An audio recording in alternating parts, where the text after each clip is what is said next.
Pessoal, pessoal, e aí, tudo legal? Vamos aqui no segundo ano rapidinho, tá? Dá só um treinozinho, né? Nessa, nesse treino, essa atividadezinha de segundo ano de dilatação térmica, tá? Rapidola, só uma introduçãozinha básica para vocês. Fiz aqui o seguinte, uma definição bem básica do assunto. O que é dilatação, né?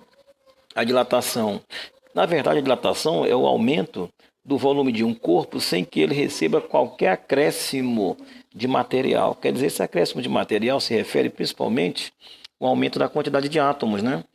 Então você tem um corpo que ele aumenta as suas dimensões em função da energia da variação interna, né? Da energia dos seus átomos, que é a energia térmica, a vibração dos átomos, certo? Você esquentou, houve dilatação. Você esfriou, houve contração. Fenômeno contrário, né? A dilatação se divide em três tipos: linear, superficial e volumétrica. Linear, uma dimensão; superficial, duas dimensões; e volumétrica, três dimensões. Tá certo? E essa volumétrica, ela se divide, óbvio, né, na dilatação volumétrica dos sólidos, dos líquidos e dos gases. Tá bom? Próxima semana a gente estuda isso, legal? Vamos lá?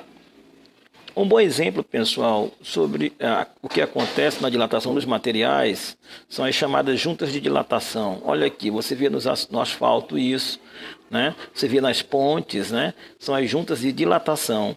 Elas têm que existir porque essas estruturas sólidas, quando elas variam a sua temperatura, elas variam a dimensão comprimento, volume, né? E largura. Então, as três dimensões, largura, altura e comprimento. Tá? Aqui seria só linear, né? Aqui seria linear, mas também volumétrica, né?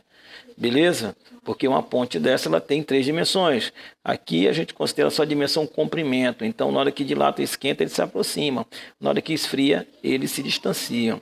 Todo material faz isso, tá bom? Uma boa experiência de laboratório, eu posso tentar passar para vocês, seria o seguinte vídeo, tá bom? Aqui. Ver se eu consigo pegar isso. Os átomos de substâncias em estado sólido ou líquido vibram sempre em torno de posições fixas de sua estrutura básica. A variação da temperatura modifica essa vibração, variando as distâncias interatômicas, a dilatação.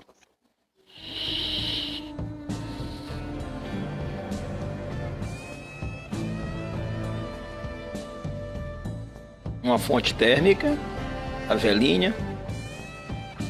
Uma esfera de aço está sendo aquecida, né? Óbvio. O outro material. Observe o que acontece com a esfera após ser aquecida. Olha aí, não passou por dentro da área circular, né, desse anel de aço.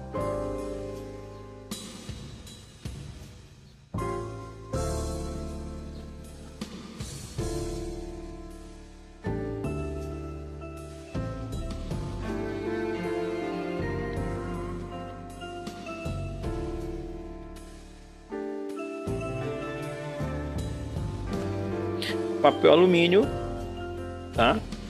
Muito conhecido por vocês, né? Ele vai aquecer o papel alumínio em uma das faces. Preste atenção ao que acontece com a folha. Depois vamos analisar por que o papel enrola.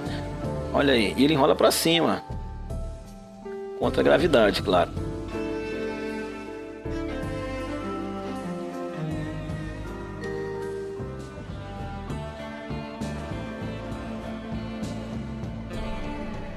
Valeu, pessoal.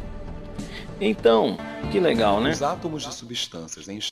Então, vejam bem. Nesse caso, a gente pode... Então, como é que é calculada essa dilatação? Como ela é calculada, né? A dilatação, ela é calculada assim. Você considera um objeto com um comprimento, uma dimensão linear. Ele tem um tamanho que nós chamamos de comprimento inicial, a uma temperatura inicial. Alguns livros é TO, em outros livros é TI, TI de início ou T1. Tanto faz, coloquei os três casos para vocês ficarem logo doutores nisso aí, tá bom? Quando ele é submetido a um aquecimento, ou seja, sai de uma temperatura TO para uma temperatura T final, tá bom? ele aumenta de comprimento. Vê que ele estava aqui, suponhamos, né, sem levar em conta a escala proporcional, ele aumentou para esse novo tamanho, que nós chamamos de comprimento final. Essa diferença aqui tem um nome especial, nós chamamos de variação de dilatação linear, variação de comprimento, ΔL, né? ΔL, na verdade, ele é o comprimento final, que pega essas duas extremidades, menos o comprimento inicial, que está aqui, ó. Se você pegar esse grandão menos o pequeno, vai sobrar o amarelinho, é o ΔL. Você deve lembrar-se, né, que o ΔL, ele, como eu provei agora, ele é o comprimento final, que é o L grandão, menos o LO, que é o pequenininho. Não é isso? Beleza. Também sabemos que esse ΔL, ele é o LO, que é o comprimento inicial, vezes o alfa, que é o coeficiente de dilatação linear do material que compõe essa barra, vezes a variação de temperatura. Ou seja, a variação de comprimento, ela é proporcional, ela é um produto, é uma multiplicação do comprimento inicial vezes o coeficiente do material vezes a variação de temperatura. Legal? Professor, mas olha que coisa interessante. O ΔL lá em cima, ΔL embaixo. Se desses dois elementos do primeiro membro são iguais, ΔL igual a ΔL, matematicamente, né? Logicamente, esses dois membros também são iguais. Ou seja, L menos LO será igual a LO vezes alfa vezes ΔT. Vamos fazer isso matematicamente, igualando-se a equação 1 com a equação 2. Ou seja, vou descer o L menos o LO para cá e vou igualar a LO alfa vezes ΔT. É isso? Vamos fazer essa igualdade. Vai ficar assim, ó. Beleza? Então, L menos LO é igual ao próprio LO vezes alfa vezes ΔT. Vou pegar esse aqui que está negativo, vou colocar para cá positivo. Esse vai ficar isso, né? L que é igual a LO mais LO vezes alfa vezes ΔT. Percebam bem que eu posso pegar esse LO aqui, ó, como eu tenho uma adição, colocá-lo em evidência, né? Fora do parêntese aqui fora. Repito o primeiro, repito o igual, vai ficar L que é igual, ó, LO por LO dá 1, mais, LO vezes alfa ΔT, dividido pelo próprio LO, sobra alfa ΔT. Aqui está a equação final da dilatação linear. Ok, pessoal? Um bom exemplo bem legal para nós. Um exemplo, a aplicação. Calcule o coeficiente de dilatação linear. O cara está pedindo para a gente calcular o alfa. Vamos calcular o alfa, o coeficiente de dilatação linear. De um cabo de cobre, que ao ser aquecido de 0 grau para 80, como ele partiu de 0 para 80, fica fácil calcular, né? 80 menos 0. 80 é o ΔT. Sofre uma variação de comprimento, ΔL, de 0,1632 metros. Sendo seu comprimento inicial, ou seja, o LO, de 120 metros. Aqui está a resposta, mas suponhamos que nós não soubéssemos. Vamos calculá-la. Primeiro passo, né, pessoal, separar os dados. Temos alfa, que estamos à procura, TO é 0, θ final é 80, está aqui.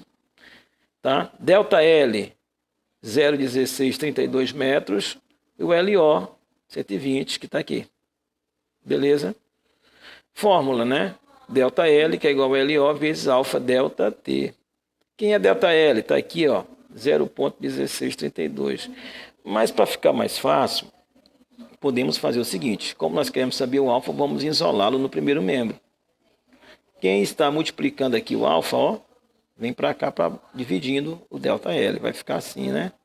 Nós podemos fazer trazer o ΔL para cá, o alfa para cá, perdão, o alfa, que será igual, beleza? Vamos botar uma barrinha de divisão e vou pegar o ΔL que está no outro membro, coloco aqui, certo? E agora eu vou descer o LO. LO vezes quem? ΔL, beleza? Então, substituindo os valores, eu vou ter alfa que é igual a 0,1632 metros, que é o ΔL, que está aqui, você sabe, dividido por LO, que é 120 metros, vezes 80 graus Celsius, que é o ΔT, que é igual a 0, repete, vamos fazer essa multiplicação aqui, por gentileza, ó. Repete tudo, 0,1632 dividido por 120 vezes 80, 9.600, vezes metros, vezes temperatura em graus Celsius. Se você dividir 0,1632 por 9.600, você vai ter 0,00017 graus recíprocos. Que esse sinal de graus Celsius subirá para o numerador com expoente negativo, né? Agora, arredondando para a base de 10, veja que você tem quantas casas decimais aqui, ó? 1, 2, 3, 4, 5. A vírgula tem que vir para cá. Então ficará 1,7 vezes 10 a menos 5 graus Celsius recíprocos. Esse é o valor do alfa. Veja que bateu, ó, lá em cima, legal? Segunda questão, muito simples, está no livro, né? Uma chapa de zinco, alfa igual a 25 vezes 10 a menos 6 graus Celsius, apresenta comprimento de 240 centímetros. Olha que a unidade de comprimento agora não está em metro, mas sim em centímetros, tá? A temperatura de 15 graus Celsius. Aí ela vai aquecida de 15 graus Celsius para 80. Calcule o comprimento final da chapa. Então ele quer o L final. Separamos os dados. Alfa é isso, 25 vezes 10 a menos 6. LO 240 centímetros. Teta, temperatura inicial 15 graus, a final é 80. Você vai pegar 80 menos 15, que vai dar 65. E o L final é em centímetros, tá? Falta um Czinho bem aqui, desculpa aí, tá? Eu tinha calculado em metros, depois eu reduzi para centímetros, que é o correto. A fórmula, vocês conhecem, L que é igual a LO, vezes 1 mais ΔL, vamos substituir os dados, né? LO 240 vezes 1 mais alfa 25 vezes 10 a menos 6, ΔT 65, tá tudo aqui, ó, legalzinho, ó. Vamos fazer, cara, 25 vezes 10 a menos 6. Vai ficar isso aqui, ó. Tá? Como é menos 6, a vírgula vai correr 6 casas para a esquerda. Ela está aqui, ó. Vai ficar 1, 2, 3, 4, 5, 6. 0,000025, repete o 65. Isso aqui é um produto. Vamos resolver isso aqui. Vamos repetir tudo que está lá. Agora vamos resolver essa multiplicação aqui primeiro. Depois a gente soma com mais 1. Vai ficar isso aqui. 0,00025 vezes 65 vai dar 0,001625. Mais 1, quanto é 1 mais 0, não é 1? Repete isso. 1 mais 0, 1. Vai ficar 1,001625. Olha aí. Agora vamos pegar 240 vezes isso e obter a resposta final. 240,39 centímetros. Veja que fechou com a resposta do livro.